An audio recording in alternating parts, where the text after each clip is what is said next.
سر سب سے پہلے تو بہت بہت شکریہ کہ آپ نے ہمارے لیے وقت نکالا۔ اس سے پہلے کہ ہم باقاعدہ علمی سوالات کا آغاز کریں، میں آپ سے ایک چھوٹی سی بات پوچھنا چاہتا ہوں۔ غامدی صاحب، آپ کی زندگی کا ایک بڑا حصہ پاکستان میں گزرا۔ آپ کا ابتدائی پس منظر دیہات کا ہے، اس کے بعد آپ نے لاہور میں بھی ایک لمبا عرصہ گزارا۔ آج کل آپ امریکہ میں مقیم ہیں۔ وہاں رہتے ہوئے مشرقی معاشروں کی وہ کون سی چیز ہے جسے آپ مس کرتے ہیں، اور وہ ایک کون سی چیز ہے جو مغرب میں رہتے ہوئے آپ کے لیے ایک خوشگوار تبدیلی ثابت ہوئی؟ انسان جہاں پیدا ہوتا ہے وہاں اس کے تعلقات ہیں، روابط ہیں، وہاں لوگ ایک دوسرے کو بچپن سے جانتے ہوتے ہیں، انسان کی پوری تاریخ وہاں بنی ہوتی ہے۔ یہ تو کسی بھی معاشرے میں آپ پیدا ہوں گے تو ناگزیر چیز ہے۔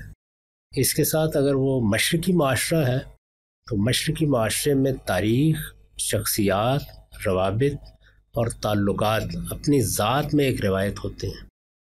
یہاں تک کہ مذہب بھی ایک روایت کے طریقے پر آپ سے وابستہ ہوتا ہے۔ وہ روایت آپ کے ماحول میں بھی رچی بسی ہوتی ہے، وہ آپ کے پس منظر میں بھی رچی بسی ہوتی ہے، وہ آپ کی شخصیت میں بھی۔ اسی طریقے سے ہمارے مشرقی معاشرے دنیا اور دنیا پرستی کے بارے میں ابھی بھی اس جگہ نہیں پہنچے جہاں مثال کے طور پر آپ مغربی معاشروں کو دیکھتے ہیں۔ میں کسی برے معنی میں یہ بات نہیں کہہ رہا۔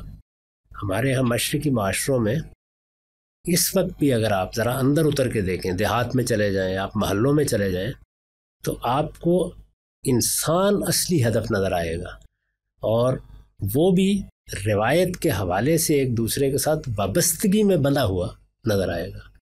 یہ چیز بظاہر مغربی معاشروں میں اس طرح نظر نہیں آتی۔ یعنی ہمارے ہاں لوگ کنسرن زیادہ ہوتے ہیں دوسروں کے بارے ہر پہلو سے، یعنی جس طرح میں نے عرض کیا نا کہ وہ افراد سے بھی متعلق، وہ روایت سے بھی بہت زیادہ جڑے ہوئے، وہ اپنی تاریخ کے اندر کھڑے ہوئے لوگ ہوتے ہیں بنیادی طور پر۔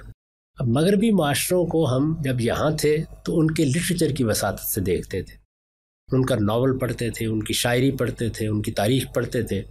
وہاں جا کے یہ اندازہ ہوا کہ تاریخ میں یا ناول میں یا ادب میں جو تصویر بنتی ہے وہ اتنی زیادہ حقیقی نہیں ہوتی۔ جب آپ کسی معاشرے کا براہ راست مشاہدہ کرتے ہیں، اس میں جاتے ہیں، تو وہاں بہت سی وہ چیزیں جو آپ مشرقی معاشرے کی خصوصیات سمجھتے ہیں وہ بھی نظر آنی شروع ہو جاتی ہیں، کیونکہ وہاں بھی انسان ہے، تو وہاں بھی پھر روابط کی ایک دنیا ہے، تاریخ کا ایک پس منظر ہے، اس کے تحت چیزوں کو دیکھنے کے انداز ہیں، کس طریقے سے مائیں اپنے بچوں کے لیے بیتاب ہیں، کیسے لوگ چاہتے ہیں کہ وہ دیہات میں جا کے کرسمس کا زمانہ گزاریں، تو کچھ چیزیں وہاں پر بھی اسی طرح کی نظر آنی شروع ہو جاتی ہیں۔ تاہم میرا ذاتی احساس یہ ہے کہ دنیا کو دیکھنے کا انداز مغرب میں بہت دور تک، دیہات تک میں بھی بڑی حد تک ہم سے مختلف ہو گیا ہے، اور میں اگر ایک چیز یا ایک لفظ میں ادا کروں تو وہ دنیا اور انسان کو دیکھنے کا انداز ہے۔